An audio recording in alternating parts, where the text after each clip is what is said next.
Amém, irmãos, graça e paz.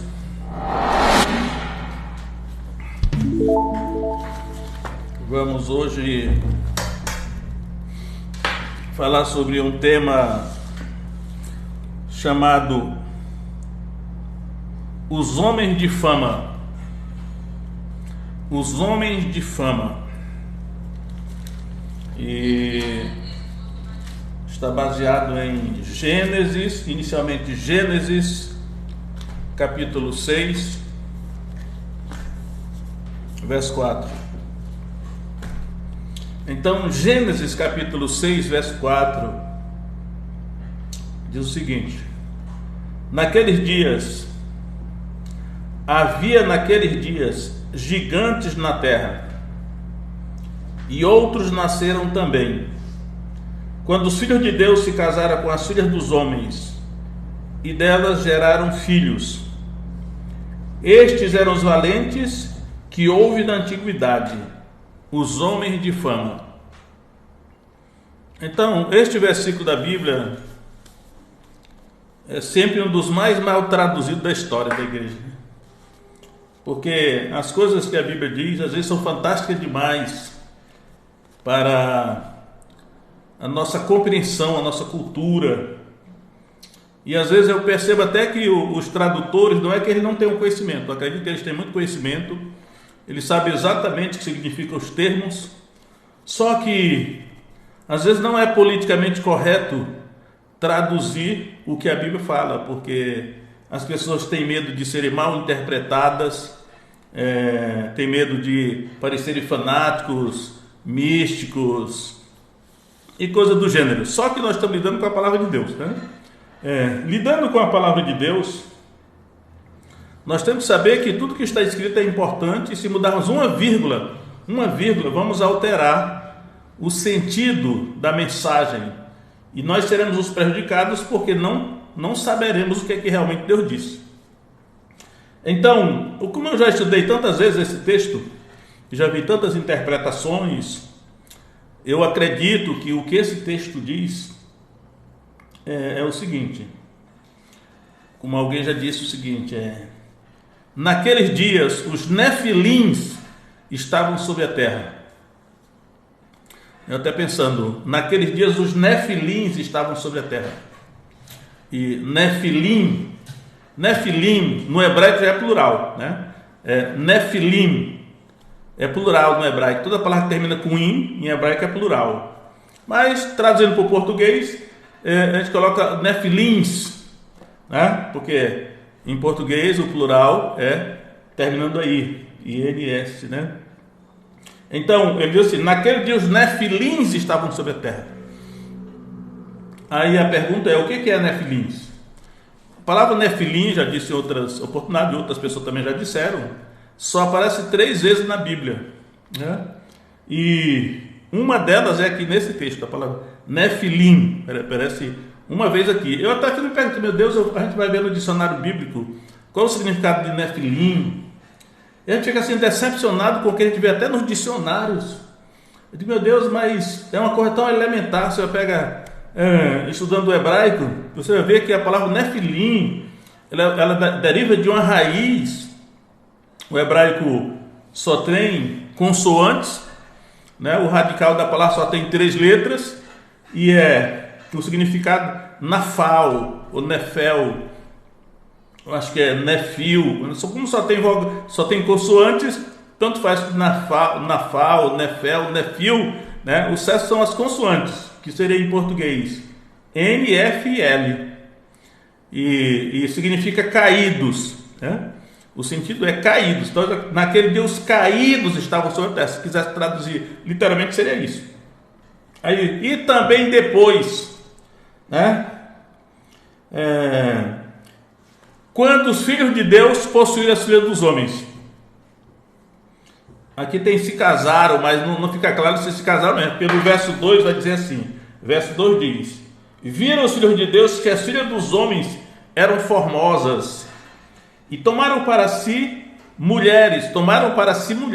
Não significa que foi em casamento, né?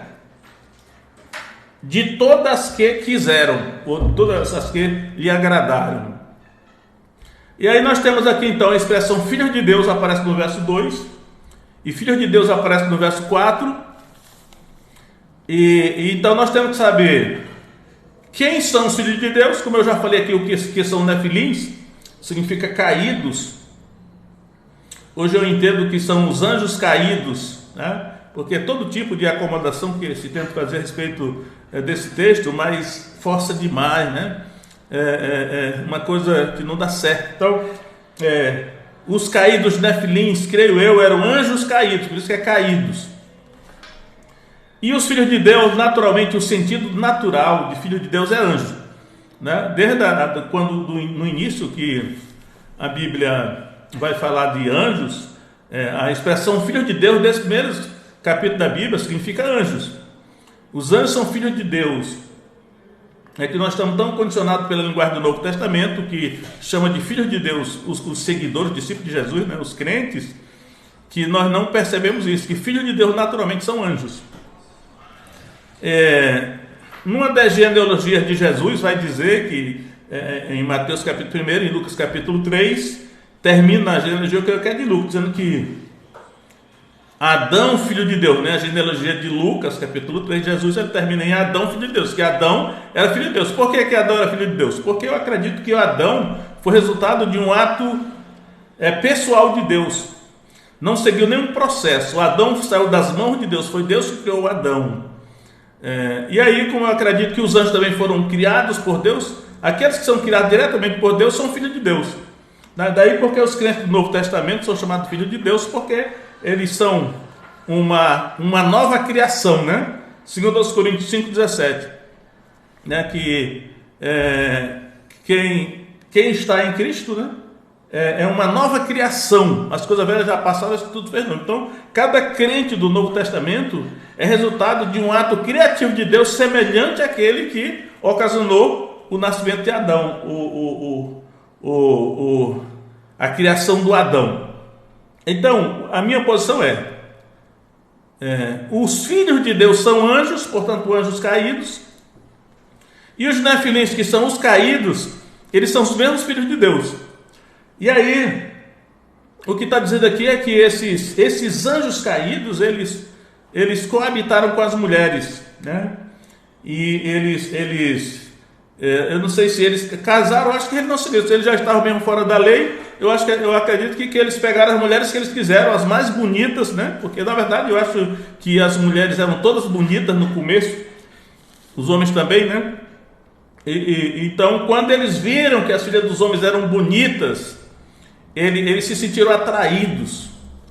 E então eles tomaram para si as que eles quiseram, as que eles quiseram, as que mais lhe agradaram. Acredito até que cada um deles pegou foi um harém. Eles já sabiam que estavam fora da vontade de Deus, já tinham transgredido a lei de Deus, então eles fizeram esse ato. E aí o que acontece? Aí vem a questão que eu quero abordar hoje. Estou dando essa explicação, né, assim, para a partir daí eu desenvolver o tema, que é os homens de fama. Então, Nefilim, portanto, não são gigantes. Eu fico escandalizado quando eu vejo nas traduções Nefilim é gigante. Nefilim não é gigante. Nós não precisaremos nem apelar para os originais da Bíblia para saber que Nefilim não são gigantes. Mas, na segunda vez que a palavra Nefilim aparece, em Números 13:33, o sentido lá está claro, sem apelar para o hebraico, né? Que quando os espias chegaram na terra de Canaã, eles viram gigantes, Aimã, Sesá e Talmai, filhos de Anak, né? A Bíblia vai dizer que Anak era filho de Arba, e que Arba era o maior dos Anaquins, que eram os filhos de Anak, e que eles eram gigantes. Os gigantes que eles viram lá na terra foi Sesai, Aimã e Talmai, os três filhos de Anak, eram três gigantes. Então eles disseram assim: também vimos ali os nefilins, isto é, ele diz assim, ou melhor, os filhos de Anak, que são descendentes dos nefilins. Então naquele texto lá, ele está dizendo que os descendentes dos nefilins, ou os filhos dos nefilins, eram gigantes, que eram os três filhos de Anak, e eles eram conhecidos como Anaquins, porque Anak era um gigante, e esse Anak era filho de Arba, que era o maior dos Anaquins. Por isso que a cidade de Kiriat Arba é a cidade de Arba. Depois se tornou Hebron, o nome da cidade, onde Davi reinou 7 anos, ou 7 anos e 6 meses. Então, o que eu quero mostrar é o seguinte: então, os filhos, aí eu digo, dessa união de seres humanos, mulheres humanas com anjos caídos, nasceram híbridos, né? Essa questão do hibridismo. Surgiram híbridos, que é o resultado do cruzamento de mulheres humanas, filhas dos homens, com os anjos caídos. E aí o que acontece? Esses filhos que nasceram, à luz de Números 13:33, eles eram gigantes. Não eram assim gigantes de 10 metros, 6 metros, essas coisas aí, especulação. Mas o gigante da Bíblia tem no máximo 3 metros e meio, talvez no máximo 4 metros.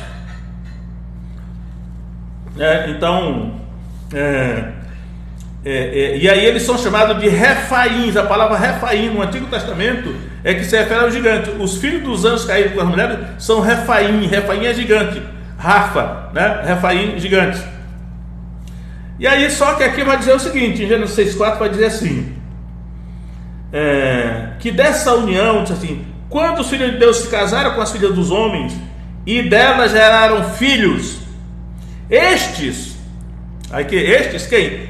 Aí vem a questão da tradução. Se alguém disser estes nefilins, ou estes filhos de Deus, não, nada disso está dizendo. Estes filhos que nasceram dessa união, eles eram estes eram os valentes. Aí eu vou parar aqui. Estes eram os valentes, os filhos eram os valentes. Só que a palavrinha valente aqui é a palavra Gibor no hebraico, né? E a palavra Gibor, que está por todo o Antigo Testamento, literalmente significa herói. Eu não sei porque tanta confusão, mas o sentido para mim literal de Gibor, que aqui está traduzido por valente, são heróis. A gente pode até elencar uma série de homens aí na Bíblia que são Gibor, heróis. Mas aqui ele acrescenta mais. Os heróis que houve na antiguidade, aí diz os homens de fama. Por isso que eu quero falar, os homens de fama. E aí a gente pergunta, só que aqui a Bíblia é misteriosa, ela é muito sucinta. Às vezes ela diz só uma frase de uma coisa e não fala mais do assunto. Então, esses homens, esses heróis da antiguidade, que houve na antiguidade, esses homens de fama, a gente já sabe pelo texto que eles eram homens. Eles eram homens. Pode até ser chamado de semideuses, mas eles eram homens, só que eram homens de fama. E eles eram heróis, né? É só para o que é um herói mesmo. Aí eles eram homens de fama. E se nós formos pesquisar mesmo, eu não vou nem apelar para a filosofia clássica, né? A filosofia grega, ou então na cultura dos povos, qualquer mitologia. Tem os heróis, mas não quero mencionar o nome dos heróis seculares, que a literatura clássica, né, ela nos fala. Eu quero me ater aos textos da Bíblia, para não dar moral também para esses heróis aí. O cinema já faz isso. Mas aqui eu quero falar de alguns heróis que eram homens de fama que houve na antiguidade da Bíblia. Em primeiro lugar, eu quero falar de Davi. A proeza. Aliás, antes disso eu quero dizer o seguinte, né? Homens de fama, os homens de fama. Por que eles eram homens de fama? Como é que alguém fica famoso? Em qualquer época, até hoje. Como é que alguém fica famoso? A fama advém dos feitos realizados por essa pessoa. Tal pessoa é famosa, qual foram os feitos dela? Então Davi, por exemplo, ele é muito famoso, por quê? Um dos feitos de Davi foi que ele matou o gigante Golias. Era um gigante, um Refaim. Rafa. O outro feito de Davi, que é registrado na Bíblia, ele menciona que ele matou um leão, né? E matou também um urso. Ele pastoreando as ovelhas dele, ele defendendo, tirou da boca do leão e da boca do urso a sua ovelha. Aí eu fico pensando, ou qualquer de nós podemos pensar, um jovem como Davi, não é normal que um homem mate um leão com as próprias mãos, né? Sumiu a imagem daqui. Não é normal que um homem vi a proeza de Davi, que o tornou um homem famoso, foi matar Golias, né? Matou um leão e um urso, que não é normal um homem matar com as próprias mãos um leão ou um urso. Então, isso são as proezas de Davi que o tornaram famoso, além de outras coisas. Nós temos também o caso de Sansão, né? Sansão, ele também era um homem incomum, né? Poderíamos classificá-lo na categoria de gibor, ou de herói. A Bíblia chama de valente, mas em português valente é uma palavra praticamente comum, né? Então, o Sansão, uma das proezas de Sansão, eu vou contar só essa, que talvez seja uma das mais famosas, é que ele, com a queixada fresca de jumento, ele matou 1000 homens, né? Aí nós pensamos, um ser humano normal é capaz de matar 1000 homens com a queixada fresca de jumento? Então, esse feito de Sansão, como tantos outros, o tornaram um homem de fama. Homem famoso, né? Eu estou falando dos homens de fama que houve na antiguidade. E aí nós vamos encontrar aqui, por exemplo, os 37 valentes de Davi, né? Já está tão acostumado a ler essa expressão, os 37 valentes de Davi. Os 37 valentes de Davi. Aí eu vou ler aqui, segundo livro de Samuel, capítulo 23, verso 8, diz assim: estes são os nomes dos valentes que Davi teve. Aí eu quero dizer que a palavra valente aqui é a palavra gibor, né? Então eu traduziria: esse é o nome dos heróis de Davi, gibor. E aí ele vai dizer aqui ele vai descrever aqui os feitos desses heróis, né? De alguns ele diz os feitos.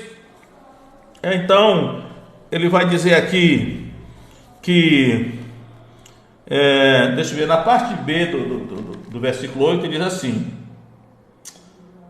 esse aqui diz assim: Josebe Bassebete, filho de Taquemone, o principal dos capitães. Este era Adino, o esnita, que se opusera a 800 e os feriu de uma vez. Ou seja, ele matou 800 homens de uma vez. Um feito notável que tornou famoso, né? No verso 18 também diz assim: também Abisai, irmão de Joabe, filho de Zeruia, era cabeça de 3. Este alçou a sua lança contra 300 e os feriu, e tinha nome entre os 3. Então Abisai matou 300 inimigos com a sua lança. É um feito notável que o tornou famoso. Temos ainda no verso 20, Benaías, filho de Joiada, ele feriu 2 fortes leões de Moabe. Aí verso 21, também este feriu um homem egípcio, homem de respeito. Na mão do egípcio havia uma lança, porém ele o enfrentou com um cajado, com o qual arrancou a lança da mão do egípcio e o matou com a sua própria lança. Esses são os feitos desses 37 heróis de Davi. E aí, quando nós olhamos para isso aí, a Bíblia diz, né, que o que havia em comum entre esses homens, por exemplo, Davi era um homem cheio do Espírito Santo. O Espírito Santo se apoderou de Davi, na linguagem do Antigo Testamento. Sansão era um homem também cheio do Espírito Santo. O Espírito Santo vinha sobre ele, e aí ele realizava suas proezas pelo poder do Espírito Santo, do Espírito de Deus. Então, se nós formos olhar por esse prisma, eu acredito que não tem nada em comum nesse caso aqui, nem de Davi, nem de Sansão, com aqueles homens de fama de Gênesis capítulo 6. Se realmente eles eram híbridos de anjos com mulheres, eram esses heróis ou semideuses da antiguidade, eles não tinham o Espírito Santo, mas esses aqui tinham. E acredito até que esses 37 heróis de Davi, que realizaram feitos notáveis, e por isso que eles eram dessa tropa de elite de Davi, eu acredito que eles eram homens cheios do Espírito Santo, e que as proezas que eles realizaram foi pelo poder do Espírito Santo na vida deles, né? Como Sansão e Davi. Então, o Espírito Santo fez deles heróis, para realizar feitos notáveis, por isso que eles eram famosos. Só que esse texto aqui, depois vai ter o outro texto, em primeiro livro de Crônicas, ele não diz os feitos da maioria deles, né? Cita só os nomes, a maioria das vezes cita só os nomes, mas eles eram esses heróis. Por isso que eles eram homens de fama, e ainda que não saibamos os seus feitos, mas pelo menos na sua época, em alguma região ali, eles são homens de fama também. Aí vamos pegar esse negócio de fama, então tem a ver com a pessoa, uma pessoa especial, e com os feitos realizados por essa pessoa, para que a sua fama possa correr o mundo. Então a fama é a pessoa se tornar conhecida, os seus feitos se tornarem conhecidos, os seus nomes se tornarem conhecidos, naturalmente associados com os seus feitos, na maior parte do mundo, ao maior número de pessoas. Hoje, por exemplo, diríamos assim, o Pelé ficou muito conhecido no mundo, ele ficou famoso, um homem de fama, pelos feitos que realizou. Só que os feitos de Pelé foram no futebol. Acredito que não teve nada a ver com o Espírito Santo e nem teve nada a ver com algum hibridismo, né, de um nascimento de duas espécies diferentes. E tantos outros, né, na área intelectual, na área científica, filosófica, em tantas áreas, homens se tornaram famosos pelos feitos que realizaram. Mas eu quero ficar sempre linkado com o texto de Gênesis 6,4, porque esses heróis que houve na antiguidade, que eram homens de fama, eles eram híbridos de anjos caídos com as mulheres humanas. E aí eu creio que Satanás ali tentou fazer alguma coisa, porque não é de hoje que Satanás age, né? Satanás tentou fazer alguma coisa ali com algum objetivo. Por isso que eu quero agora ir para o Novo Testamento e vou mostrar, né, para aqueles que não sabem ainda, algumas coisas a respeito de Jesus. Olha só a questão homens de fama. Lucas 4,14 diz assim: então, pelo poder do Espírito, voltou Jesus para a Galiléia, e a sua fama correu por todas as terras em redor. Homens de fama, a sua fama correu por todas as terras em redor. E aqui a região da Galiléia. Eu acredito que a fama de Jesus, ela se espalhou pela Galiléia, que é um local ainda muito limitado, né? Mas pelo menos naquela região a sua fama se espalhou por ali. Ainda em Lucas capítulo 4, verso 37 diz assim: e a sua fama divulgava-se por todos os lugares em redor daquela comarca. Em redor daquela comarca. Então está aí a fama de Jesus se ampliando para ele entrar na categoria de homens famosos, como aquele de Gênesis 6,4. E em Lucas 5,15 diz assim: a sua fama, porém, se propagava mais e mais. Olha a fama de Jesus aí, se propagando mais e mais. Jesus na categoria dos homens famosos, né? Homens de fama. E ainda em Lucas 7,17 diz assim: e correu dele esta fama por toda a Judéia e por toda a terra circunvizinha. Agora não era só na Galiléia, né? Mas era também na Judéia e por todas as terras circunvizinhas ali. A fama de Jesus, ela ia aumentando, ou seja, o seu nome ia ficando conhecido por toda esse amplificando, né, a fama de Jesus.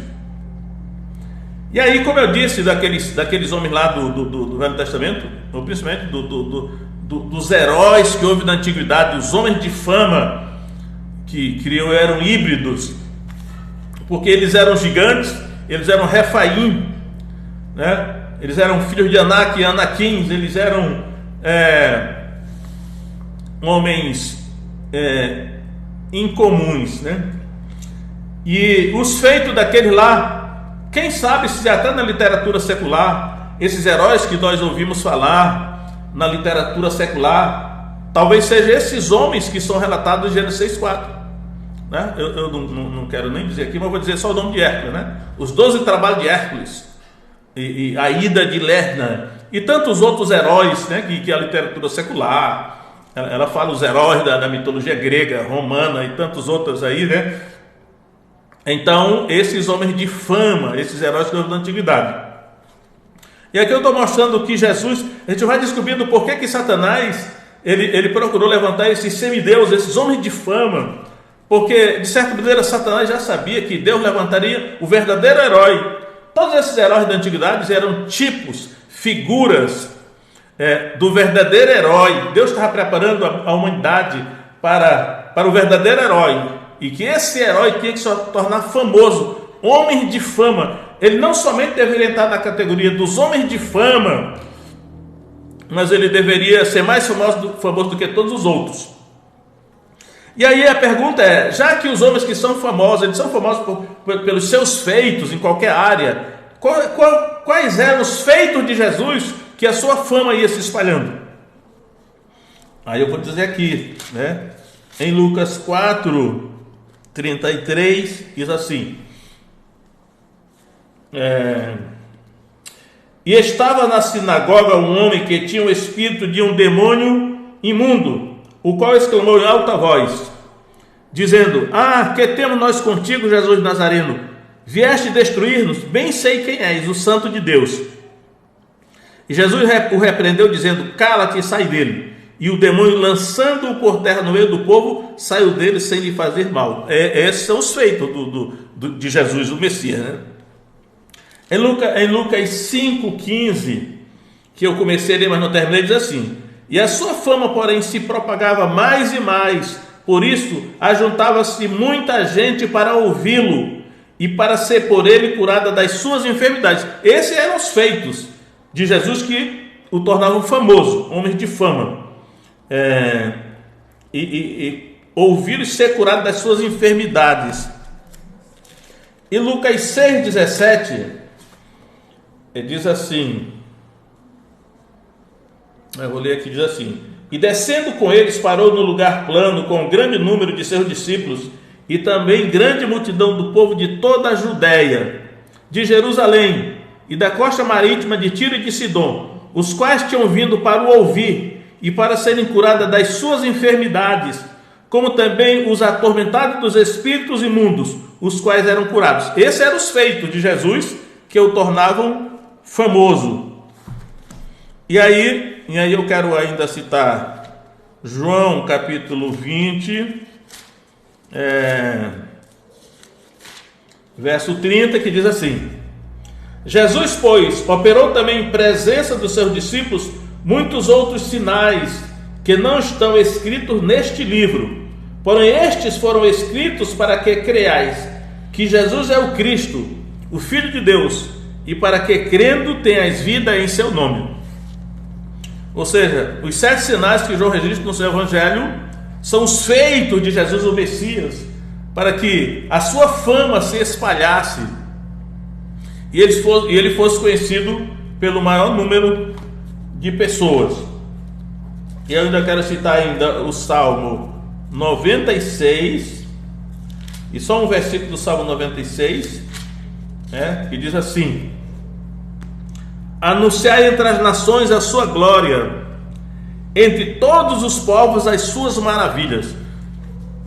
As suas maravilhas são os seus milagres, os seus sinais, os seus feitos, os feitos de Jesus o Messias, para que ele se torne famoso, E aí A pergunta que eu faço é: e aqueles homens eram híbridos? Aqueles homens famosos, heróis da antiguidade, eles eram híbridos? Eu pergunto: Jesus era um híbrido de Deus com a mulher humana? É o que a Bíblia diz, né? Jesus era um híbrido. Não sei se eu posso até usar essa expressão híbrido, mas ele era um híbrido de Deus com a mulher humana. Maria, só que nós temos que ter compreensão que não houve conjunção carnais. É por isso que muitos se escandalizam, né? Especialmente os muçulmanos, porque eles acham que houve uma conjunção carnal entre Deus e Maria. Não houve conjunção carnal porque Deus é espírito, né? Mas Jesus era um híbrido de Deus com uma mulher humana. E Lucas, de novo, Lucas é tremendo, esse é a verdade de Lucas, né? Lucas 1,35, quando Maria pergunta ao anjo: como se fará isso, uma vez que não conheço o homem? O anjo diz assim para ela, Lucas 1,35: e respondendo o anjo, disse-lhe: descerá sobre ti o Espírito Santo. Eu achei essa expressão parecida com a mesma expressão que era usada sobre Sansão, né? O Espírito Santo vinha sobre Sansão e ele realizava os seus grandes feitos. Aqui está: descerá sobre ti o Espírito Santo, e o poder do Altíssimo te cobrirá com a sua sombra. Por isso também o santo que de ti há de nascer será chamado Filho de Deus. Aí eu pensei a expressão Filho de Deus que está em Gênesis 6, 2 e 4, né? Então, Jesus é o Gibor por excelência.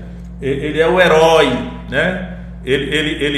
O seu nome deve ser conhecido, e essa é a missão da igreja. A missão da igreja é tornar o nome de Jesus conhecido, para que a sua fama aumente. E aí eu até pensei, é muito fácil, né? É só você contar por aí os feitos de Jesus, porque as pessoas, os homens de fama se tornam famosos porque os seus feitos são conhecidos. Então devemos, como igreja, contar por aí em todas as nações os feitos de Jesus, para que a sua fama aumente mais e mais, os seus feitos sejam conhecidos pelo maior número de pessoas, principalmente esse feito principal de Jesus, que foi ter morrido numa cruz em lugar de todos os pecadores, e ter ressuscitado ao terceiro dia, e ter subido ao céu, e todas essas coisas, né?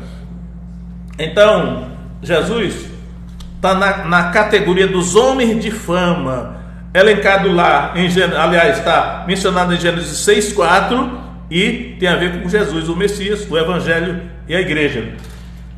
Então, que o Senhor abençoe, né?